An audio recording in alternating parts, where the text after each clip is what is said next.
Welcome back to a very special Calf of Man episode.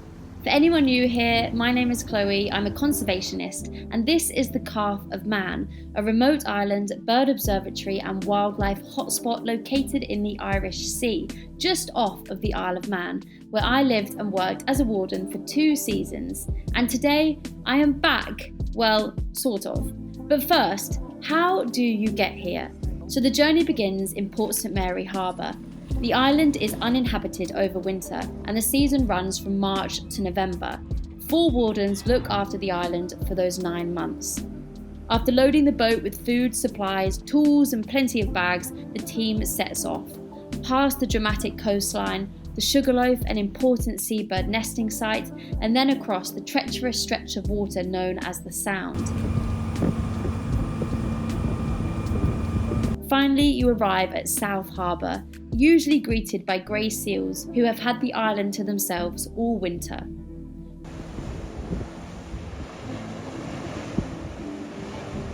Most of you will remember my colleague Mike. We both recently returned to the Calf this year, only temporarily though, to help open up for the 2026 season ahead.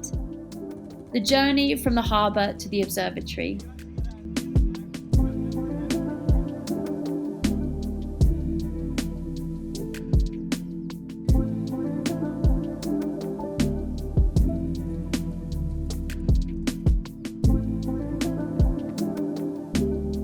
And this is home, the observatory, an old farmhouse.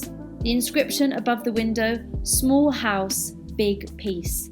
And on calm, sunny days, those 4 words capture the feeling perfectly.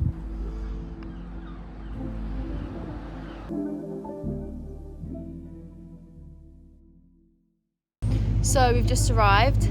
First thing is to get everything up and running. So power on, water on, gas on, all the basics. But problem, and it's always a problem, the power gone down. So over winter, the generator and the battery bank is all set so that when the batteries dip to a certain level, the power kicks in and it just keeps itself ticking over. However, last week it was all working, come on today, gone. There's no power, neither generators would work, battery's dead, and the battery bank just completely dead also. We've swapped a few batteries around because we leave some charging. We've got the generators up and running, so fingers crossed that works, but we've just been doing that for the last maybe half an hour. But yeah, you know what, it's so nice to be back, and it feels like we've never left, to be honest. You just get straight back into things.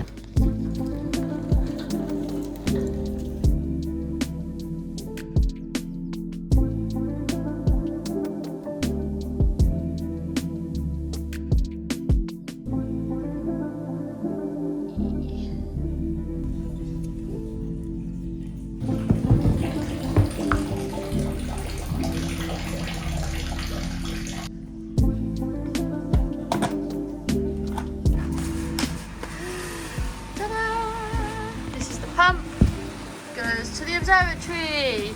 Once everything is up and running, the next and even less glamorous priority is cleaning. The observatory is old, cold and closed all winter, so it gets very damp and mouldy, as you can see. Everything gets a deep clean before the season begins.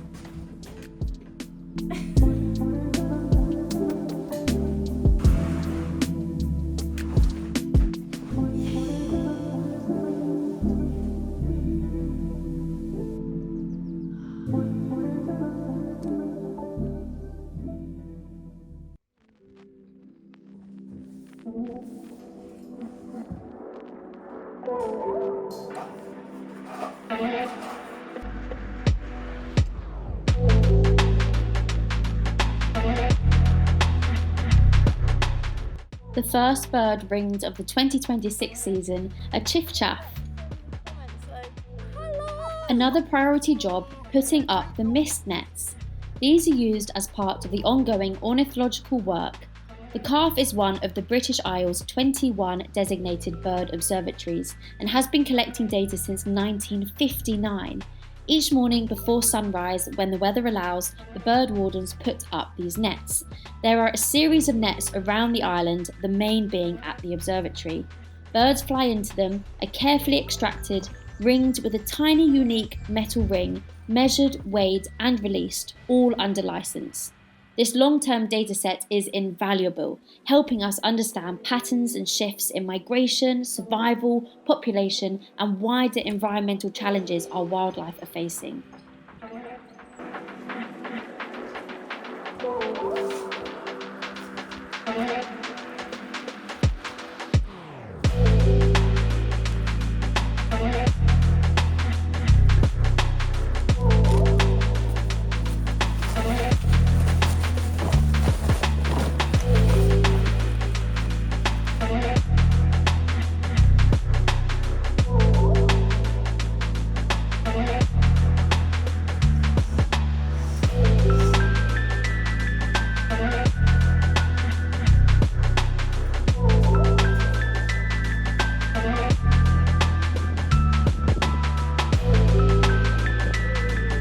So the calf has actually been hit pretty badly by severe storms over the last year or two, mainly at Cow Harbour. As you can see, the harbour behind me here, yes, it needs to be clean, but actually a big chunk of the jetty actually fell into the harbour, so the slab is all broken up. It's not very safe and there's lots of holes in it at the moment. And another thing at Cow that's really taken a hit is the cow store. It's really not in a good way and it's very sad. So there's a lot of debris lying around, slates that have been smashed, bits that have come off, and as you can see, the ridge of the store has actually been ripped off. Jeez.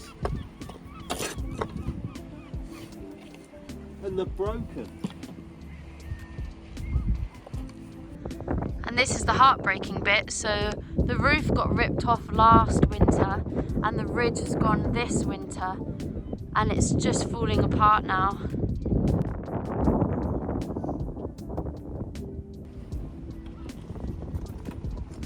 Oh my god. It is quite emotional to see these buildings in disrepair. The history they hold, the stories they tell, and how important they once were and still are to the past and present inhabitants of the Calf. It just shows how vulnerable islands like this are to the force of Mother Nature and how resilient the people must have been that lived and worked here during the winter. It does get wild, and the wind blew when we were there. We always enjoy wave watching.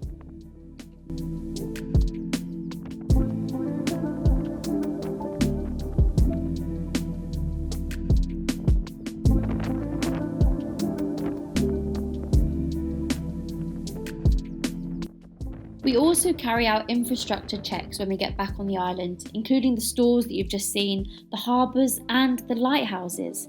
Sometimes the wind blows out the boards, but this year they were all still intact.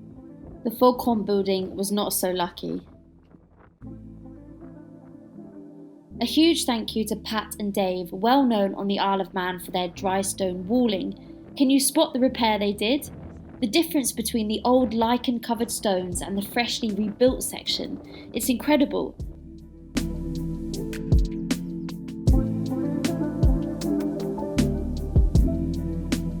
The local Manx Lockton sheep had successfully lambed.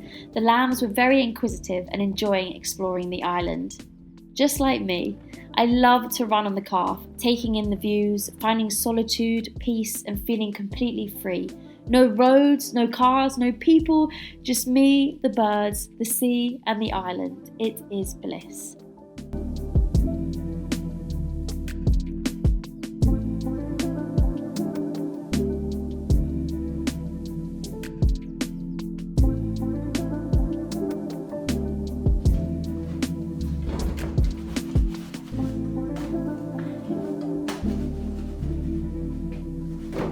My last morning, pancakes in the sunshine.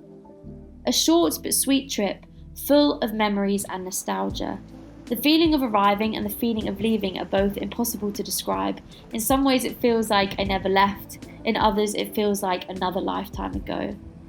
A huge thank you to Gillian and Ned, who also gave up their time to help open up for the season. Their generosity and love for the Calf is unmatched. I'm sure I'll be back on the Calf very soon and bringing you more content, but for now it'll be back to the Isle of Man. For those of you that know my channel, I hope this video brought back some of the magic. And if you want to learn and see more, I made a whole series about my previous seasons living and working on the calf, so go and check those out. Thank you all for watching, and I will see you next time.